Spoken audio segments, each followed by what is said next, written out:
Calaroga Shark Media.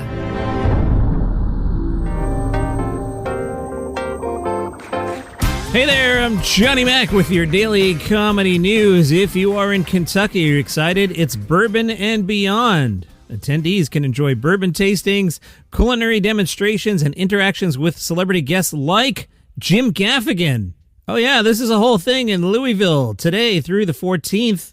Not just Jim Gaffigan, but the Lumineers, who I'm a big fan of. Fish, not actual Fish, the jam band, those guys. Terry Bradshaw is going to be there talking family cooking with no G. I didn't drop the G there. That's not the Queen's accent. That's Terry Bradshaw's family cooking. Jim Gaffigan told the Courier-Journal, "I've been completely sucked into the bourbon world. There's something almost mystical about my affinity for bourbon, which goes beyond the taste. It's also the history and the culture that fascinates me." Jim describes himself as a former beer guy turned bourbon nerd. Talked about his friend Stu. They were friends in college. And since we're both in the entertainment industry, we've stayed in touch. I've been approached a couple times about doing a Celebrity Spirit, but I was worried about the quality, so I called Stu because I knew he was from Louisville. Well, that makes sense, Jim? Besides the taste, I love the history and culture of bourbon. I discovered this whole nerdy bourbon world, and the more exposure I can get, the more I enjoy it. Jim says wife Jeannie is happy he's doing this as a hobby. He jokes she's happy that I'm obsessing about bourbon rather than having an affair. My bourbon obsession is a productive use of my time. Well, Jim will be at the festival on Sunday at 4:10 on the really cool Fork and Flask stage.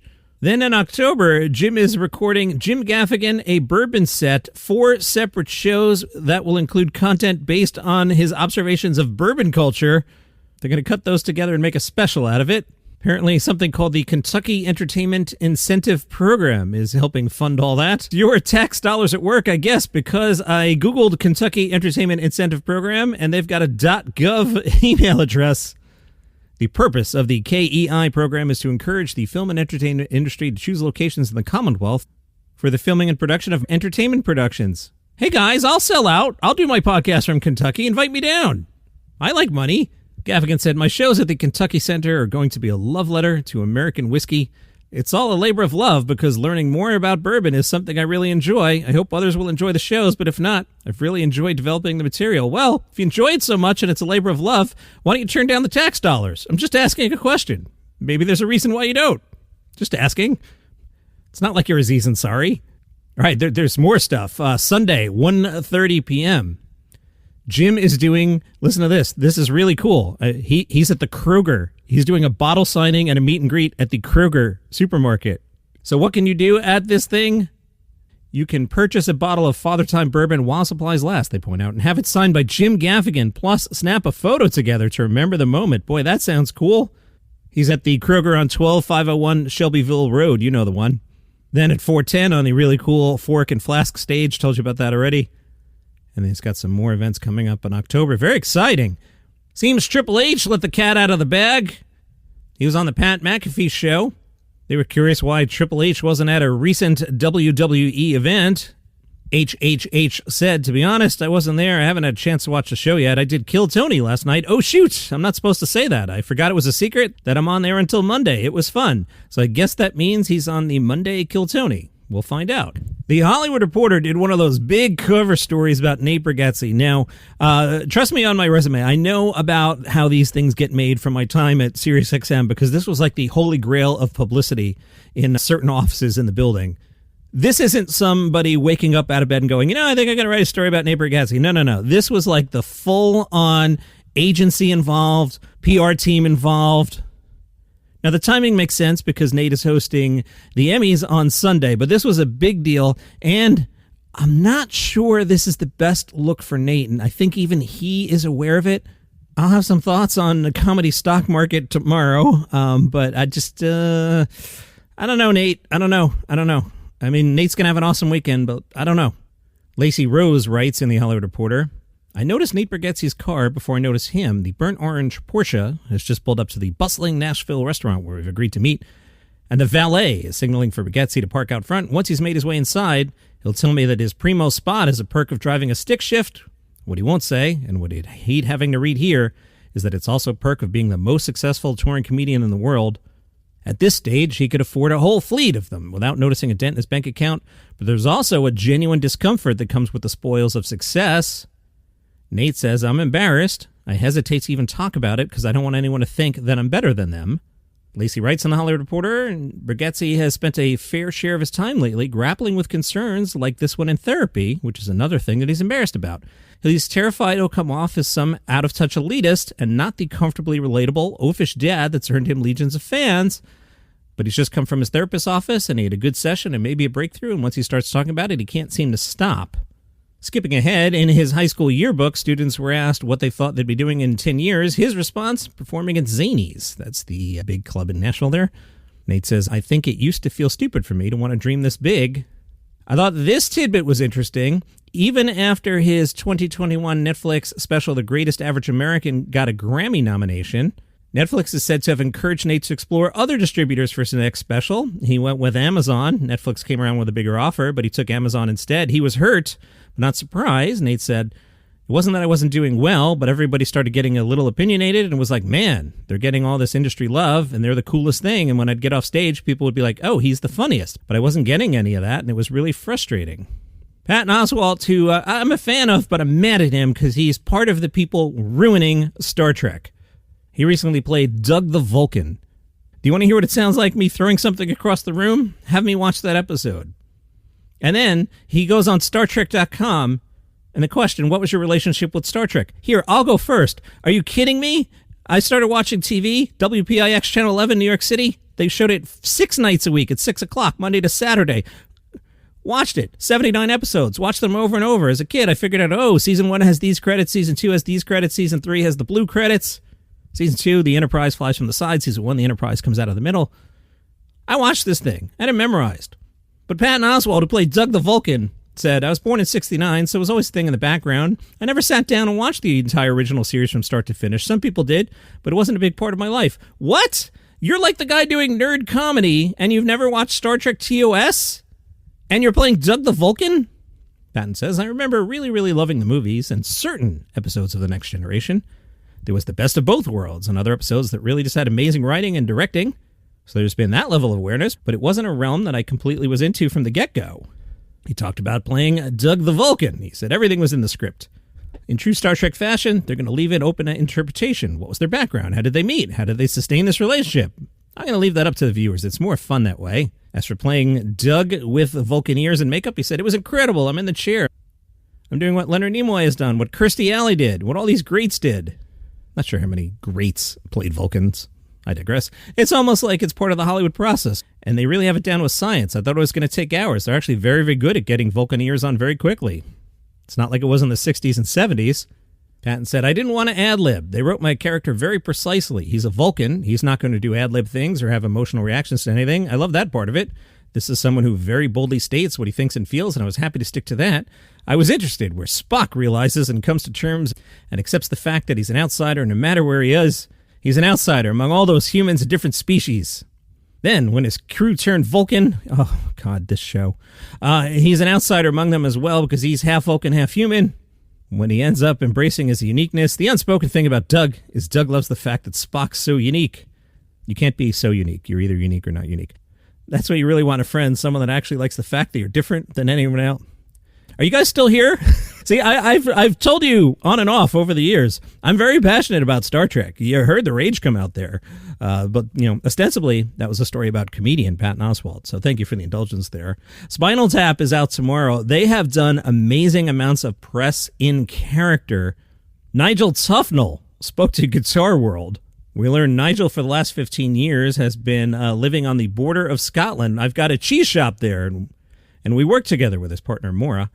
He still plays music, mostly with locals in a nearby pub, and says, but it's not for the public to hear. Well, it could happen, but as it so happens, it's not. It's just for me. He makes cheese. He was asked if the pub sells any of his cheeses. He says, pubs aren't really known for their cheese now, are they? If you know what a pub is, it's mostly people drinking cider or port or some sort of ale or lager. All right, here is a shocking development. I actually watched a comedy special. Yeah, my wife was like, oh, I'll watch the paper with you. I'll be down in like 20 minutes. So I had to kill some time. I watched the entire Apple iPhone presentation, which was 40 minutes long. She still wasn't there. So I'm like, all right, let me see what's on Netflix. And they stuck Jordan Jensen special in front of me, and I hit play, and I lasted 1 minute, 7 seconds. I think the material might have been okay, but Jordan, are you listening? Jordan and your people, are you guys listening? Stop adding fake laughter. I mean, it's like, hello, ah! It just, I could not with this special. It actually made me angry. And I posted about it in the Facebook group, which is Daily Comedy News Podcast Group. And then one of the regulars over there, Dylan, made me laugh. I'm still laughing at this line. He wrote, "This is the one you watch the day it comes out?" He's so right, because I never watch them the day they come out because I'm always doing something else. But yep, I watched Jordan Jensen, minute 7. I don't know if it's good or bad, but the laugh track is unacceptable, so I did not watch it. And I went out of my way to give it a thumbs down in the Netflix algorithm. That's how angry Jordan Jensen's special made me. Apparently, she went on Stavi's World podcast, and people are upset about that. Cracked wrote, and I'm just going to mostly quote here because I'm not really sure what's going on, but Cracked wrote these words. Her erratic behavior on the most recent episode of the Stavi's World podcast, which dropped yesterday morning, so that would be Tuesday morning, barely 2 minutes into Jensen's umpteenth appearance on the show, made a point to mention that her next stop on the podcast press tour would be on the Joe Rogan Experience. Interesting. They say the conversation steered towards her hot takes on such Rogan-esque topics as the transgender identity, LGBTQ issues in general, and how, in her opinion, feminism is dead. At the same time, however, Jensen argued that the perceived failure of the feminist movement is linked to what she feels is an improper handling on the political debate over the rights of transgender women. I have a quote from Jensen there, and the quote reads, "I think if you're a feminist, you also have to have issues with trans stuff. You have to, because when a trans person goes, now I'm a woman, and they get giant fake boobs, you have to go, hey, I haven't listened to it yet. I've added it to my queue. I'll let you know what I think." So anyway, my wife eventually showed up, and we watched The Paper. And as predicted, she made it to the first commercial break and then said, it's not for me, and she left. At least it didn't take 6 months for us to watch it together. Boy. The first 10 minutes of The Paper is rough, bro. I was sitting there using words like horrific, and the only reason I didn't hit stop is because they hadn't yet gotten to the lead guy. So I'm like, all right, at least let me see what the show's like when we get to the main character. But I watched 2 episodes on Goodwill. I want to like the show. It feels like comfort food because it feels like an episode of The Office, except for the parts where you laugh or like the characters. It's not good. Maybe it gets better. I am going to stick with it just because of the comfort food Goodwill bought into it. But it's not good, at least through 2 episodes. It's not good. And the first 10 minutes are horrific. I don't know how that even got handed in. The LA Times caught up with Oscar Nunez. So the actor is Oscar Nunez. The character is Oscar Martinez. That gets confusing sometimes. I personally, I liked Oscar on The Office. I feel in The Paper he's really, really overacting. Every time he comes on, I kind of cringe. The main guy is very good. And the woman in the Jim Halpert role is pretty good. And everybody else is vanilla. And then Oscar's bad. How's that for a review? And I'm in a good mood today, actually. Anyway, Oscar spoke to the LA Times and said, and I like this quote a lot, "The best thing about Oscar Martinez is that I go home, I forget about The Office, and I'm just living, but we do these conventions once in a while, and there are kids, teenagers, and young people in their 20s who are like, hey man, I'm gay, and your character helped me come out of the closet." I like what Oscar said about Los Angeles. LA is a town where it's very easy to just go to the beach, hang out with friends, but you're not really concentrating on your career because everything's kind of cool. You're cruising by. I have often wondered if I moved to the West Coast, would I get anything done? I did more work on Sunday than I did between May and Saturday. Because it was a really, really nice summer in New Jersey once it heated up. And I got a lot of beach in and sat poolside and shortened some days. And then, now it's 59 degrees and raining and I'm productive again. So, yeah, I could see where it would just be easy to go to the beach and hang out. The conversation turned to politics. Oscar said, "America is a racist country. You can get pulled over and be shot by a cop. It also happens to be a place where you can come from another country at 3 years old, end up with property and a family and a career. Both things are true. That's the schizophrenia of this country." Oscar was born in Cuba. Stay with this next quote. "A documented pathological liar who's afraid of the media and wants to throw critics in jail, who's anti-gay, anti-science, anti-intellectual. Every time there's a problem, he's the victim. I'm talking, of course, about Fidel Castro. That's why my parents left Cuba. And now to be here and going through this, it's crazy. There are detention centers where we're not allowed to go see what's happening to the people in there. That's crazy. And everybody keeps talking about something else. The LA Times says that reference was to Latinos in the industry who have remained silent. Oscar says George Lopez speaks up, but there are many huge stars with millions and millions of followers who are Mexican or Latino who are quiet. If you're quiet, you're not helping your people. You're helping MAGA and you're helping ICE, and that ticks me off. While we're in the office verse, Rainn Wilson was forced to evacuate his home in Sisters, Oregon because of the flat fire. On Monday, he posted on Instagram, this is his 4th evacuation in the last 6 years. Wilson got into the science of it all and said the wet years are really wet and tons of undergrowth grows. Then there'll be 2 or 3 years that are super bone dry, and all that undergrowth provides excellent kindling. For God's sake, for the planet's sake, let's do something for our great-great-grandchildren and simply limit CO2 and other heat-trapping gases.